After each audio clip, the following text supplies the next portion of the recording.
काँग्रेसचं निष्ठावंत घराणं फुटणार. प्रज्ञा सातव यांचा आमदारकीचा राजीनामा आज भाजपमध्ये प्रवेश करणार, तर आणखी एक आमदार भाजपच्या गळाला लागल्याची चर्चा. प्रज्ञा सातव यांच्या भाजप प्रवेशामुळे काँग्रेसचा विरोधी पक्षनेतेपदाचा दावा धोक्यात येण्याची शक्यता. काँग्रेसचं संख्याबळ 8 वरून 7 वर येणार. शासकीय सदनिका गैरव्यवहार प्रकरणात दोषी ठरलेल्या माणिकराव कोकाटेंची सर्व खाती मुख्यमंत्र्यांनी काढून घेतली. सर्व खाती आता अजित पवारांकडे. हायकोर्टाच्या निर्णयानंतर मंत्रिपदाचा फैसला. माणिकराव कोकाटेंबाबत फडणवीस आणि अजित पवारांमध्ये रात्री उशिरा बैठक झाल्याची सूत्रांची माहिती. उद्यापर्यंत कोकाटेंच्या राजीनाम्याबाबत अंतिम निर्णय होण्याची शक्यता.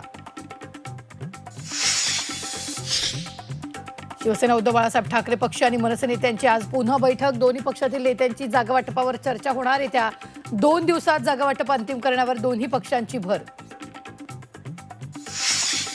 मुंबईत राष्ट्रवादी शरदचंद्र पवार पक्ष आणि ठाकरे बंधूंसोबत जाणार असल्याची सूत्रांची माहिती. ठाकरे बंधूंसोबत युती करण्यासाठी राष्ट्रवादी शरदचंद्र पवार पक्षाचे स्थानिक नेते अनुकूल असल्याची माहिती. तर संजय राऊत आज शरद पवारांना भेटणार. मुंबईत शिवसेना आणि भाजपमध्ये जागावाटपासाठी आज दुसरी बैठक. आज वॉर्डनिहाय चर्चा होणार. जागावाटपाचा तिढा सुटणार का, याकडे सगळ्यांचं लक्ष. मनपा निवडणुकांसाठी भाजपकडून मायक्रो प्लॅनिंग. कार्यकर्त्यांसाठी 40 कलमी कार्यक्रमाची आखणी. प्रचारासाठी संघ पदाधिकाऱ्यांशी समन्वय. नाशिकमध्ये महाविकास आघाडीत मनसेच्या प्रवेशात काँग्रेसचा होकार.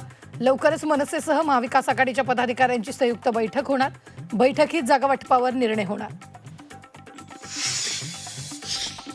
झी 24 तासनं उघड केलेल्या पुणे जमीन गैरव्यवहाराप्रकरणी अंजली दमानिया महसूल मंत्री बावनकुळेंच्या भेटीला.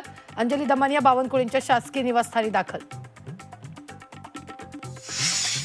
शिवसेना आमदार मंगेश कुडाळकरांवर मुंबई सत्र न्यायालयाकडून गुन्हा दाखल करण्याचे आदेश. आरक्षित भूखंडावर सभागृह, व्यावसायिक संकुल बांधून सार्वजनिक निधीचा गैरवापर केल्याचा कुडाळकरांवर आरोप.